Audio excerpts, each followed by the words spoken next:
Oh hey, how's it going? It's Carlo from AYCB with another video review. Today we're going to be looking at the Fox and the Forest Duet from Foxtrot Games and Renegade Game Studios. This is a really interesting two-player cooperative trick-taking game that has a few twists on the original Fox and the Forest. There's a few interesting rules about communication and how we're working together that really set it apart from the original. I'd love to tell you more about it.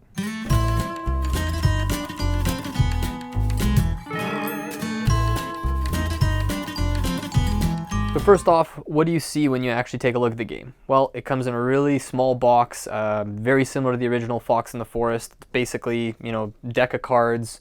A lot of them look similar to just playing cards with different suits. There's some cards, like the odd-numbered ones, that have the really nice artwork on them, which I have to point out.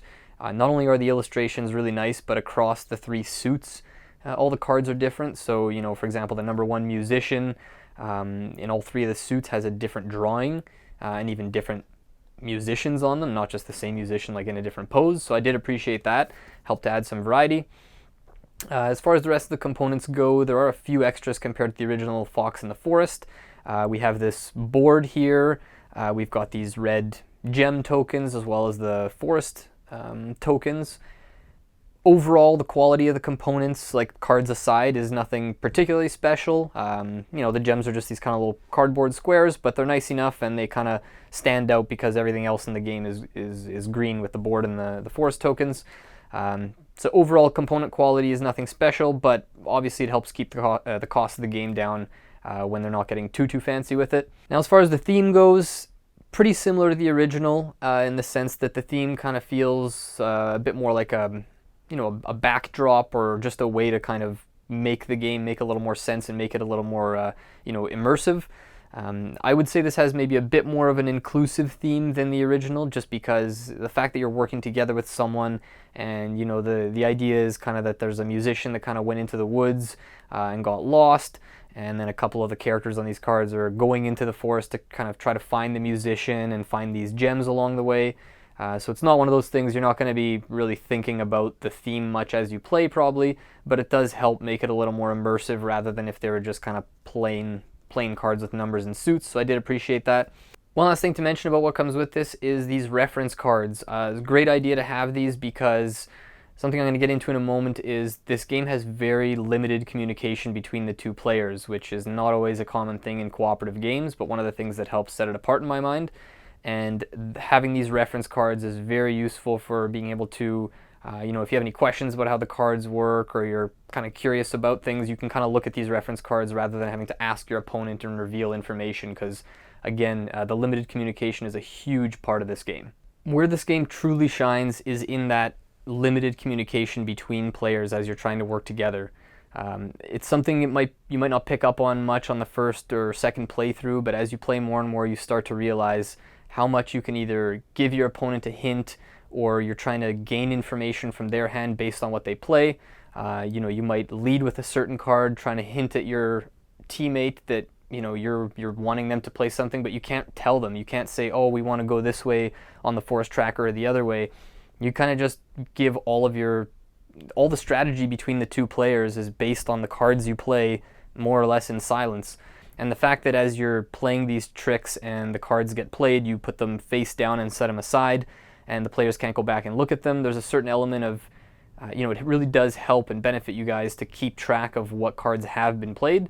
For example, if you see that a bunch of the green dove suit cards have already been played, you might want to keep in mind that there's not many of those left.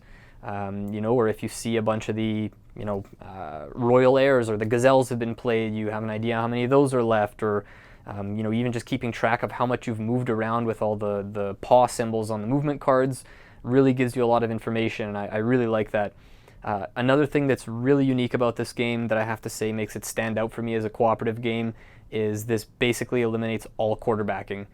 For those who don't know what quarterbacking is, essentially it's when one player, usually either a more experienced player or someone who likes to take the lead, maybe take control a bit more often, might sort of dictate the overall strategy of what the players at the board are doing. So for example, if you've played something like Pandemic, You'll know, there sometimes might be, even though we all have a decision, we can all talk on our turn, there might sometimes be that one player who's always like, no, this is the best move, we should do this. And then you always go with what that one player said. This completely eliminates that. And I love that, because that way, even if if you're really experienced with it and you're playing this with a new person, they're not going to feel like they're just kind of a passenger there and you're just leading everything along. You really have to work together with your teammate, regardless of their level of experience or how strategic they're playing the game. And I just really like how well this is designed with the limited communication to get rid of that aspect of quarterbacking, which tends to plague some cooperative games depending who you're playing with.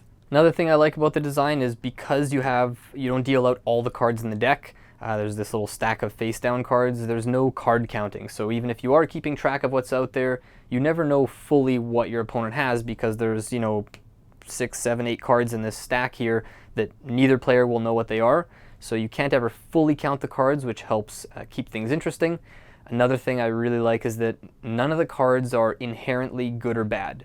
You don't look at your hand and say, oh, this is a good card, this is a bad card. There's certain ones that might be better or worse more often, or might be more flexible.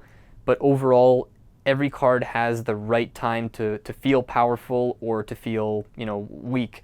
For example, let's say the number 9 Royal Heir, which says when you lead this, your teammate may play any card. They do not have to follow suit.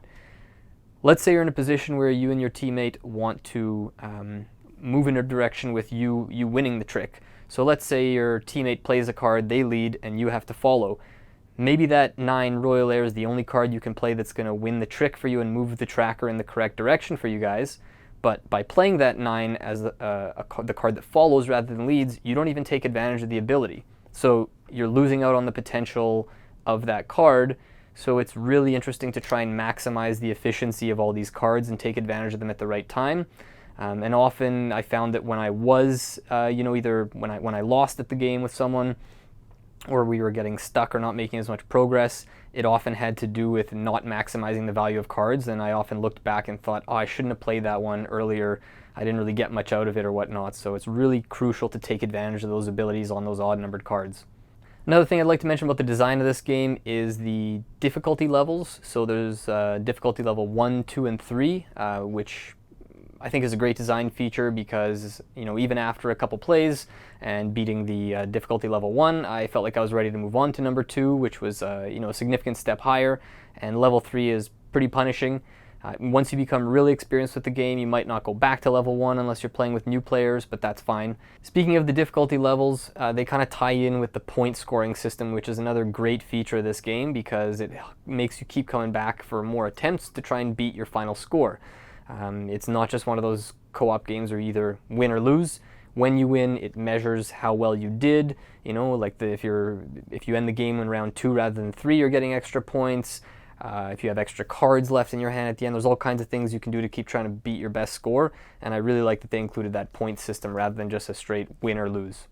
Similar to the original Fox in the Forest, the cover is a little bit unassuming. You might look at this and wonder, I wonder how fun that's going to be. It's just a couple foxes laying in the grass kind of thing. But this was a surprisingly fun game. I have to say, the tension that builds throughout the game as you're either moving past spaces and not picking up gems, and you kind of feel that time ticking on the rounds, or you're not really sure what your opponent has left in their hand, and you're kind of sitting there agonizing over which card do I play. This could literally be the difference between winning and losing this game. You might play one card wrong, and that sets off a chain reaction of pushing this team tracker in a direction where you might go off the forest path 2 or 3 times in the same round. I've had games before where we thought we were in a great position. We think, oh man, we're totally got this time, and then suddenly 2 or 3 turns in a row, and we're stuck with cards in our hand. We didn't realize we left ourselves with all these cards that move a lot, and sometimes you just lose you go off the track 2 or 3 times, and it kind of just all comes off the rails. So I have to say, part of what makes this fun is just those extreme highs and lows. So how valuable would this game be to your collection? Is it worth owning? I have to say, for a game that's 10 or 12 bucks, you really can't go wrong. Even if you like the original Fox in the Forest a lot, you can totally benefit from having both in your collection. This is a really unique game. I don't have anything else in my collection like it. you know, you're going to want to replay it not only to try the different difficulty levels, but to try and beat your high score. You're going to want to introduce new people to it. Even if you go, you know, a few weeks or months without playing it, it's a great option to just have on your shelf to revisit every once in a while, because again, it's so unique. I haven't played a cooperative 2-player trick-taking game that has this limited communication and this scoring system. It's just a really unique kind of, you know, tug of war back and forth with the winning and losing of tricks. Again, for the price, you just really can't go wrong with this game, and I think you'll get tons of replay out of it, even if it's not something you get to the table all the time. Overall, I have to say I'm really impressed with this game. I didn't expect to like it this much. You know, it seemed maybe a little simpler at first, and the more I played it, the more I realized how intricate it was, and again, how unique it was based on, again, that limited communication and the sort of back and forth of wanting, you know, not knowing whether you want to win or lose the tricks. You know, it's not my favorite 2-player game. It's not a knock on the game at all. There's tons and tons of 2-player games out there.